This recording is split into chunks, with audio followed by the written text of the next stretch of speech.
Welcome back to the News at 10. If you just joined us, you're watching the News at 10 broadcasting on Channels Television live from Lagos. A reminder of our top stories. UN Secretary General Ban Ki-moon arrives Nigeria with an 8-man delegation. Northern governors issued a strong warning to cattle rustlers in the region. Migrants return to the busy and ever-bustling Oshodi area of Lagos. And Jamaican Usain Bolt wins gold in the 100 meters race at the ongoing IWAF World Athletic Championships in Beijing, China.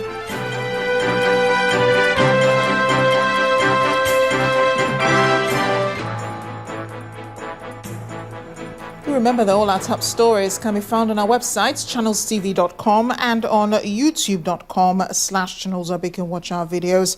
But do log on to m.channelstv.com to view us live on your mobile device. You can also download the Channels TV app for Android, iOS and Windows phones from their respective stores.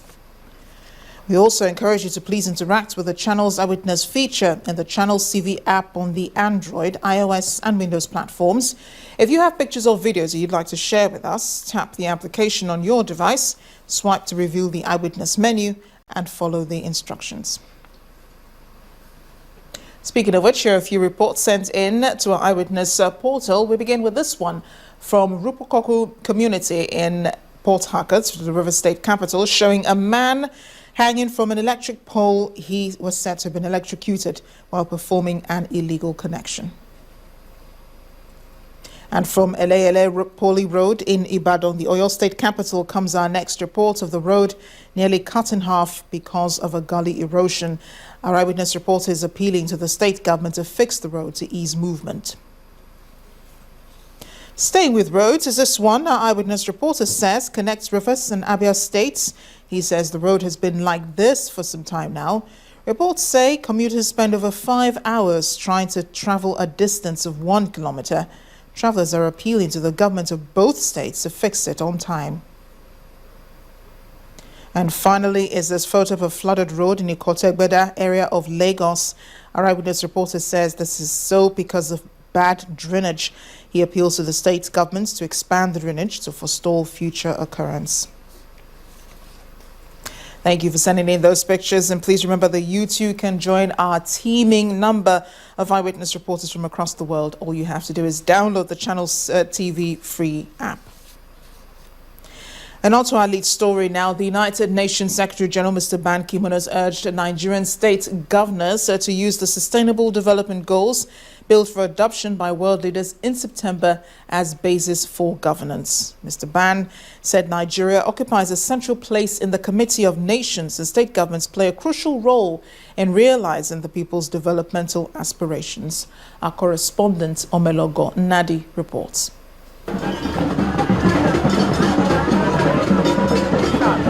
The arrival of the UN Secretary General Ban Ki-moon to Nigeria was highly anticipated. Mr. Ki-moon and other UN officials were received in two folds by Nigerian officials at the presidential wing of the International Airport in Abuja.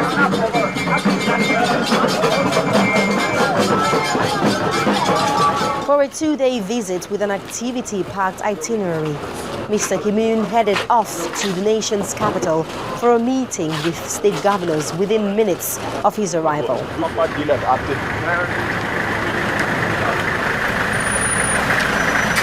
The focus of the meeting with the state governors is to chart a course in Nigeria for a transition from Millennium Development Goals to Sustainable Development Goals, highlighting the role of subnational governments in accelerating development.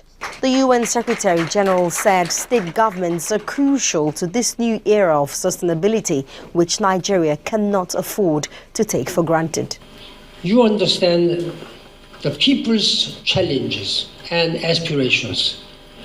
You have the resources and power to help people of Nigeria realize the tremendous promise of this great country. On education, healthcare, women's empowerment, climate change, governance, institution building, security, and on rights, human rights across the board.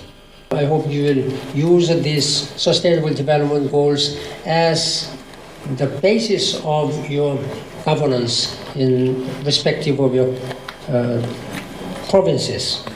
15 governors were present for this meeting, and key among the issues highlighted at the meeting was the need to show more attention to governance at the state level, bearing in mind the crucial role good governance plays in achieving peace and development. The primacy of our people's choice has been upheld.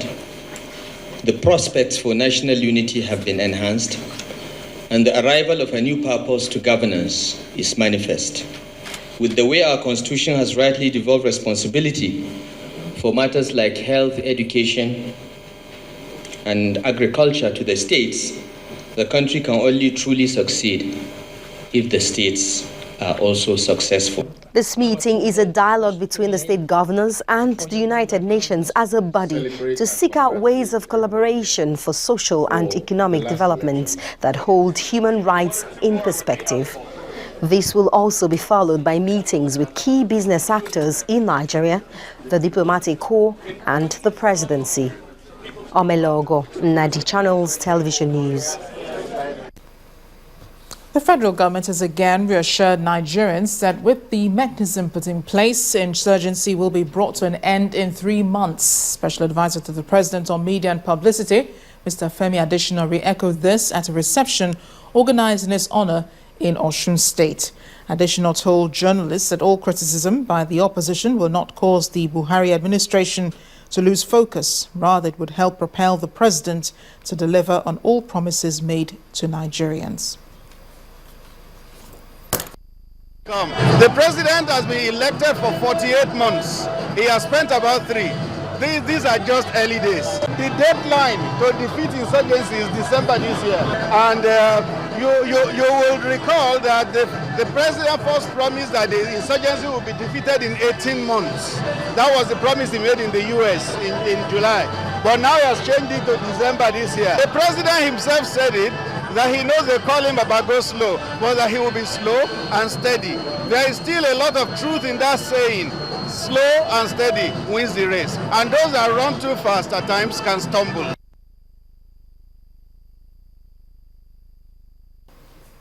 There seems to be more evidence to show that some young Nigerians have indeed joined extremist groups in Libya, Algeria, Lebanon and India. Latest reports say that boys are now fighting as Islamic State members in those countries. This is made possible by the working agreement between the Boko Haram terrorists and ISIS. The Sentinel magazine, a Washington-based paper, published that 80 to 200 Boko Haram fighters are in the Libyan city of Sirte. Boko Haram pledged allegiance to IS in March and in June, and since then there have been reports by the Nigerian Immigration Service of ongoing secret recruitment of young Nigerians. Further evidence of Boko Haram's links with IS is the recent arrest in Lebanon, India and in Algeria. And now to what many see as a rare display of courage by the Chief of Army Staff, Lieutenant General Tukur Buratai, led the troops into Mafa and Dikwa villages in Borno State, northeast Nigeria, for a mop-up campaign. The Army Chief's advance party was ambushed. 1 soldier was killed and 2 others injured. But this has not dampened the morale of the soldiers as they continue to display high spirits.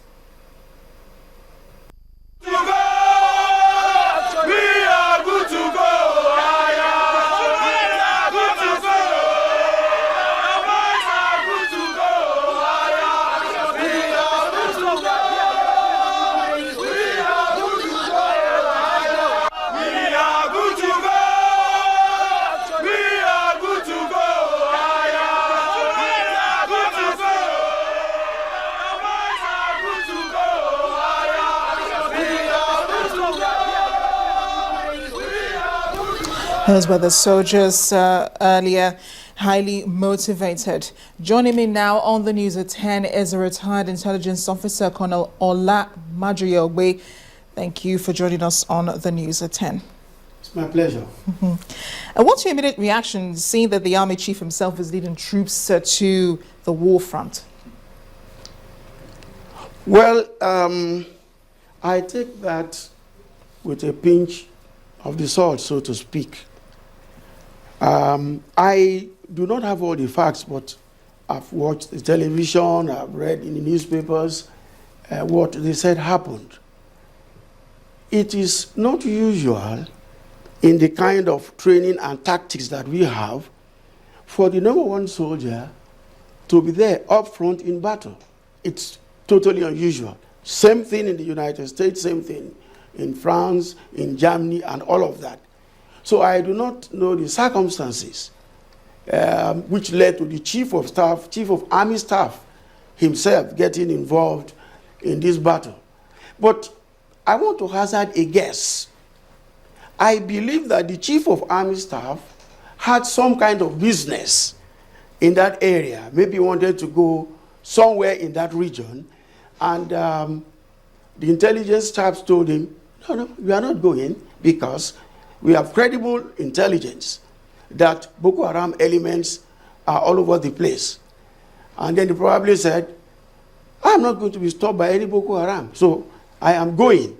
And they therefore put up this advanced team which ran into the ambush, and we know the story today. But I like to explain this because of our fellow Nigerians who are not in the military.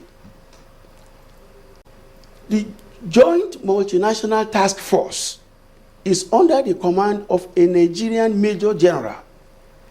So anybody doing any kind of fighting in the Northeast today must take orders from that Major General. That's why I find it a little bit clumsy. Whether you are from Benin Republic, from Niger, from Chad, from Cameroon or Nigeria, you are not going to fire one round unless that order has come from the overall commander. The Chief of Army Staff himself was the initial commander. So I believe that this is a one-off thing, which is very good for the Chief of Army Staff, it's very good for the morale of the troops, but I do hope that it is not something that will become the pattern. What if, as you mentioned, that he got, he's been backed by the overall authority and he's doing this based on that authority and going out, to Boko Haram strongholds in northeast Nigeria. You don't think that it is possible that he's actually going out to fight, as in leading the troops in this offensive? I'm sorry, I do not think so. Maybe I should take an example from your setup. I'm not too familiar with it, but something like this. You have a responsibility to be here to anchor this program, all right? You have a director. Suddenly, the chairman of channels begins to read the news. It just doesn't happen. That would be out of place, actually. Yes. But let's move on now. You were on that same seat about 2 weeks ago when you said on the News at 10 that the president's directive to end the war against insurgency by December is only possible if the right things are put in place. You think the Army Chief joining the troops is one of them, or if, the troops have finally put things in place and are launching out this offensive? I believe everything is ready. And let me quickly make one remark. In fact, what I said was even much more emphatic, namely that the troops under the service chiefs will successfully carry out the order of the president. Okay. The role of the Chief of Army Staff, as I've said, I really do not understand it. I think it's good if it is one-off, and since I have due access to the generals, maybe sometime this week when I go to Abuja, I may now chat them to find out exactly what happened. But the important thing you ask is this: what has happened? One, at the strategic level, the president has ensured that all the neighboring nations are in this force. Cameroon offered 750 soldiers to start with, and then he tripled it to 2,500. So much money has been released. Some of the equipment ordered by the Jonathan administration have come in. So I don't know what else one can do for those soldiers. In other words, what I'm saying is logistics is in place. You have enough money. You have troops from all over the region. And you also have support from the United Nations, the US, and also Britain. So there is no excuse yes, why in fact, the war cannot be fought. The United Kingdom has already arrived, and they are training the policemen who will be involved, I believe, in intelligence gathering and maybe the arrest of terrorists and so on. Even Egypt has promised to help. The US was kind of reluctant, talking about the Leahy Act and so on, but now they're talking about giving us help with intelligence and training. So, I have looked at this. I really do not see what else the troops would require. And I can tell you, I believe completely, I am not a prophet. I'm talking in the light of my experience in combat. Boko Haram guys will be wiped out of every inch of Nigerian soil in the time that the president said. And Boko Haram has declared allegiance for the Islamic State, which has acknowledged that allegiance. We understand that young Nigerians are now mercenaries, fighting as mercenaries in Lebanon and in Algeria and India. Does this change the whole dynamics of the fight against terror for Nigeria? Good. It does change the dynamics to a certain extent. And this should make the federal government begin to think about what I'm going to describe very briefly now. Boko Haram is an idea, it's a philosophy, it's a doctrine, call it whatever. The federal government, to the best of my knowledge, has not been fighting the idea. They've been fighting those who are propagating the idea. Now, we must get Nigerians to understand what Boko Haram is saying and how it is untenable. Otherwise, in 3 months' time, all those people running around in the field would have been killed or they would have escaped. But because the idea is still there, then you find that other recruits will come in. So apart from the shooting and firing and all that, we must go to, not academic, some public enlightenment to let people know that this idea of Boko Haram is haram. And I believe we'll have to leave it there. Thank you so much, Colonel Madriya, for joining us on the News at 10 and sharing your thoughts on Boko Haram and the war against terror in Nigeria. Thank you very much. Now, President Muhammadu Buhari has urged Nigerian lawyers to uphold integrity in the profession and not cover the misdeeds of their clients, no matter how lucrative the brief may be. The president said this at the opening of the 55th Annual General Conference of the Nigerian Bar Association, where he called on the lawyers to support his administration and make the courts functional. Our State House correspondent, Chukwuma Onekwuse, reports.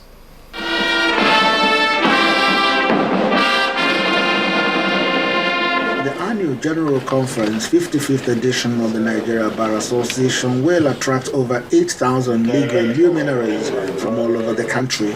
Your Excellencies. Also in their midst at the opening are President Muhammadu Buhari and the Vice President, Professor Yemi Oshibajo.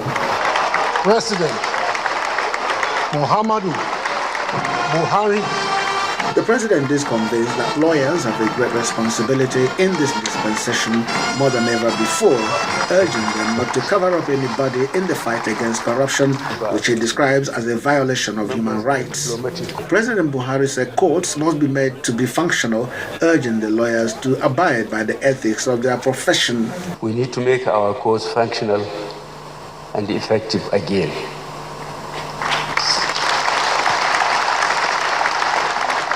This means that we must have lawyers who have the ethics of the profession very seriously.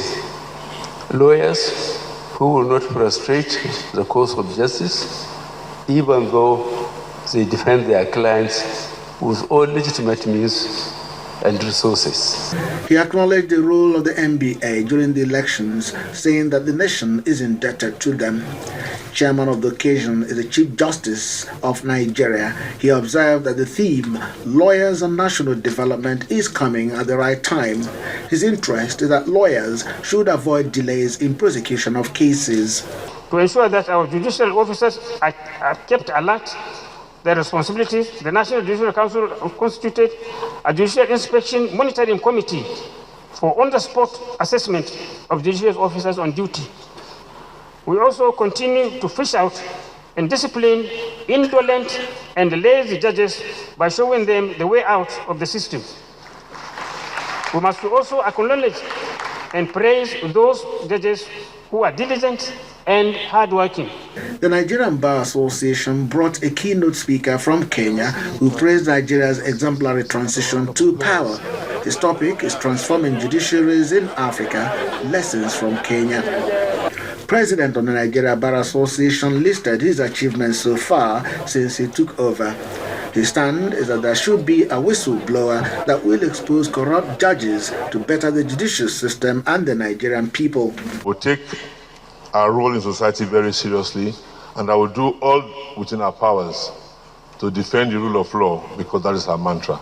The Nigerian Bar Association calls for reforms in justice system in Nigeria, as well as proper review of the Nigerian prison reforms. The organizers described this conference as one that is like no other. The clarion call from here is that at the end of it all, these lawyers will become the agent of change they would want to see. Chukuma Onekusu, Channels Television News. When the news at 10 returns, our community reporter takes us to Ikwetoro in Ogun State, where displaced villagers are seeking redress. That's in a moment. Let's join us again.